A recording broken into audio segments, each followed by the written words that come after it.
नमस्कार दोस्तों। कल हमने एक नई पहल शुरू करी थी बच्चों के लिए फ्री कोचिंग मैथ्स की, और उसका बहुत ही अच्छा रिस्पांस मिला।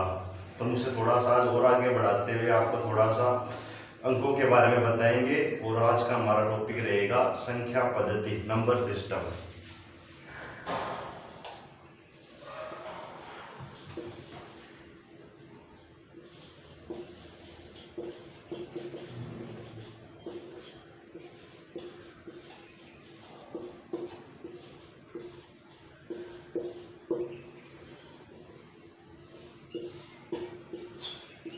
संख्याओं से तो सभी परिचित होंगे। संख्या बनती किससे है? अंकों से। अंक हमारे जैसे 1, 2, 3, 4 ये हमारे अंक हैं। इनसे बनती है क्या? संख्या। जैसे अब इन अंकों से हम मान लेते हैं, जैसे हमने कोई संख्या बनाई 320। अब 320 में हमसे जो एग्जाम में ज़्यादातर पूछा जाता है, दो क्वेश्चन बनते हैं जब छोटे लेवल एग्जाम हो कि उसका जातीय मान और स्थानीय मान।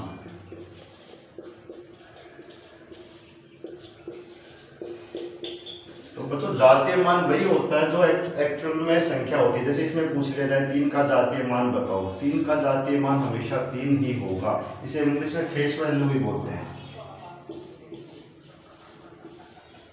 Face value. और स्थानीय मान होता है कि जैसे ये होता है इकाई, ये होता है दहाई, ये होता है सैकड़ा। तो जैसे ये हो गया इकाई, इसका स्थानीय मान है, ये हो गया दहाई, इसका स्थानीय मान है। अगर 2 का से पूछ लिया जाए स्थानीय मान बताओ, 2 का स्थानीय मान क्या करोगे? दहाई पर है तो 2 गुना 10 20 हो जाएगा। अब से पूछ लिया जाए 3 का स्थानीय मान बताओ, तो इकाई, दहाई, सैकड़ा, 3 गुना 100 300, ये इसका स्थानीय मान हो जाएगा। समझ आया आपको? थोड़ा सा हम आपको आगे और बताते हैं इसके बारे में।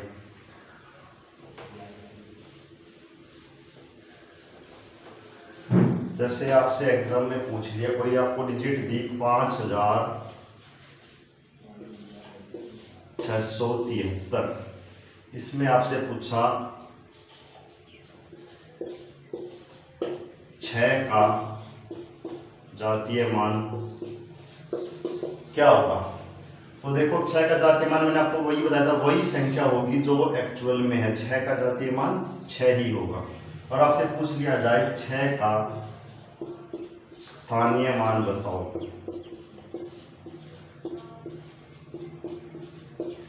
6 का स्थानीय मान क्या होगा? इकाई, दहाई, सैकड़ा, यानी 6 गुना 100 600।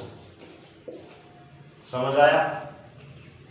इसी तरह ये होता है अंकों का, जो मैंने आपको थोड़ा सा बताया है। अब संख्या कैसी कैसे और कितनी प्रकार की हो सकती है, मैं उसके बारे में आपको बताऊंगा। सबसे पहले होती है प्राकृतिक संख्या।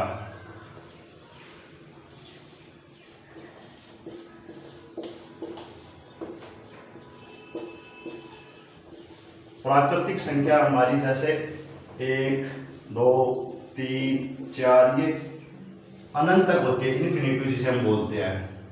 इसमें हमारा 1 से लेकर इन्फिनिटी जहाँ तक भी हमारी संख्याएं होती है वो इसमें इंक्लूड होती है। दूसरी हमारी होती है पूर्ण संख्या।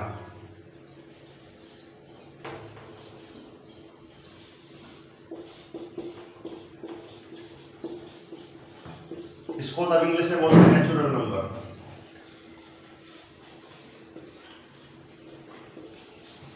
इसे बोलते हैं होल नंबर। ये हमारी 0 से स्टार्ट होती है, 0, 1, 2, 3 अनंत तक। समझ में आया आपको? प्राकृतिक संख्या कौन सी होगी? जो हमारी 1 से स्टार्ट होगी। और पूर्ण संख्या होल नंबर कौन सी होगी? जो हमारी 0 से स्टार्ट होगी। तीसरा हमारा आता है पूर्णांक।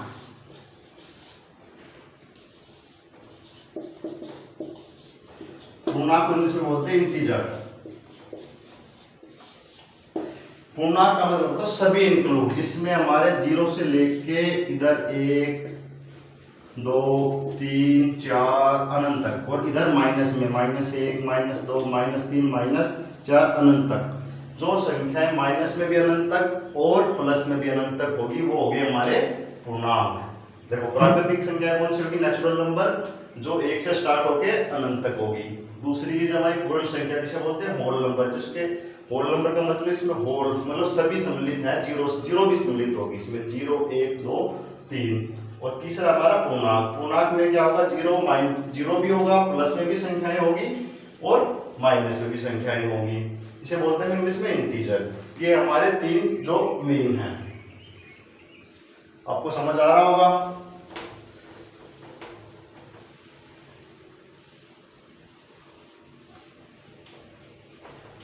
अच्छा अब आप मेरे को ये बताओ कि 29 तक कितनी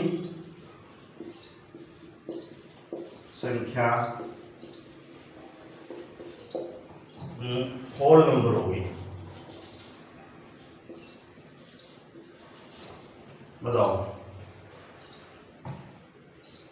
होल नंबर को आप हिंदी में पूर्ण संख्या बोलते हैं। अभी मैंने आपको बताया होल नंबर 0 से स्टार्ट होगा, 0 से हम स्टार्ट करेंगे 1 2 3, तो 29 तक हम जब गिनेंगे तो ये 30 हो जाएगी। तो ऐसा कोई भी क्वेश्चन आता, मान लो कि 50 तक पूर्ण संख्या बताओ कितनी होगी, 0 से स्टार्ट होगी, 50 तक कितनी हो जाएगी, 51। समझ आया आपको? बिल्कुल, चलो बहुत बढ़िया बात है। अब हम आते हैं अभाज्य संख्याएं।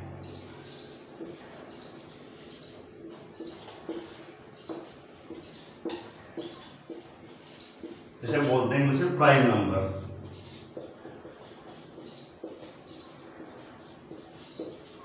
प्राइम नंबर कौन से होते हैं, वो संख्या जो सिर्फ अपने आप से ही भाग हो। सबसे छोटा प्राइम नंबर होता है 2, इसमें 1 नहीं होगा, ध्यान रखना, 1 नहीं आएगा, 2 3 5 7, ये तो 9 होगा या नहीं होगा, 9 नहीं होगा। क्यों? क्योंकि 3 से भाग हो जाता है 9, इसलिए 9 इसमें नहीं होगा। तो ध्यान रखना, अभाज्य संख्या कौन सी होगी, जो सिर्फ अपने आप से ही भाग होती होगी। एग्जाम में क्वेश्चन आ जाता है कई बार कि भाई 1 से 100 तक अभाज्य संख्या बताओ, तो इसे याद कर लो। ऐसे 1 से 100 तक अभाज्य संख्याएं 25 होती है। ठीक है, समझ आ रहा आपको? अच्छा, और पूछ ले, जैसे मान लो 1 से 25 तक बताओ कितनी अभाज्य संख्या है, 1 से 25 तक बताओ कितनी अभाज्य संख्या है, 9। आपसे पूछ ले 25 से 50 तक बताओ कितनी है, बताओ। 25 से 50 तक है 6। आपसे पूछ ले 50 से 100 तक बताओ कितनी है, 10। तो टोटल कितनी संख्याएं होगी, 25। 25 संख्याएं हमारी 100 तक अभाज्य संख्याएं हैं। अब आपको मैंने अभाज्य संख्या भी बता दिया है।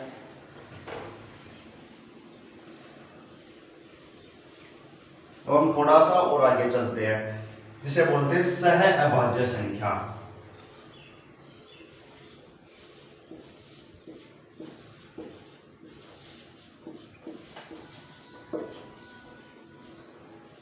मार्कर खत्म हो गया आज एक क्लास में। और हाँ, लॉकडाउन में घर पे रहा करो, बाहर मत घुमा करो, अपना पूरा मन पढ़ाई पे लगाओ। और इसे हम इंग्लिश में बोलते हैं कंपोजिट नंबर।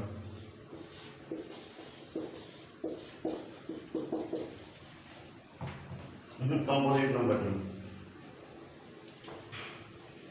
को प्राइम नंबर।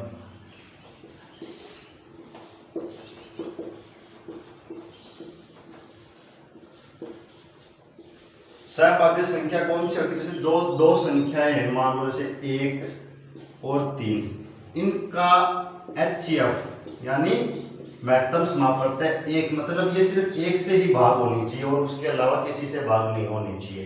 जैसे मान लो 2 और 3, मान लो 7 और 5, जैसे 1 और 3 सिर्फ एक से ही भाग होगी, 2 और 3 सिर्फ 2 और 3 से ही, इससे ये भी एक से होगी, ये भी होगी एक से होगी। 7 और 5 सिर्फ 1 और 7 और 5 भी सिर्फ एक से ही भाग होगी। अब इसे मान लिया जाए आपको दे दिया 4 और 6, ये बताओ को प्राइम नंबर है या नहीं है? तो हमारा जवाब होगा नहीं है। क्यों? क्योंकि ये 2 से भाग हो रही है और ये भी 2 से भाग हो रही है। मैंने आपको अभी भी बताया कि को प्राइम नंबर वो होते हैं तो सिर्फ एक से भाग होंगे। समझ आया आपको? आ रहा है समझ? तो मैंने आपको बताया भी अभाज्य संख्या को प्राइम नंबर। अब हम थोड़ा सा आगे बढ़ते हैं और आपको बताते हैं कंपोजिट नंबर, जिसे बोलते हैं भाज्य संख्याएं।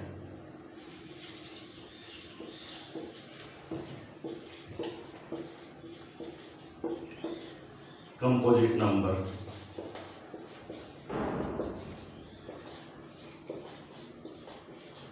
कंपोजिट नंबर भाज्य संख्या नाम से ही पता चल रही है, जो भाज्य हो। अब बताओ 2 कंपोजिट नंबर है या नहीं है? 2 भाज्य संख्या नहीं होगी, क्योंकि यह सिर्फ या तो 1 से भाग होती है, 2 से भाग होती है, तो ये हमारी भाज्य संख्या नहीं होगी। सबसे छोटी भाज्य संख्या हमारी होगी 4। फिर कौन सी होगी बताओ? 6, फिर 8, ये हमारी भाज्य संख्याएं होंगी। कंपोजिट नंबर आपको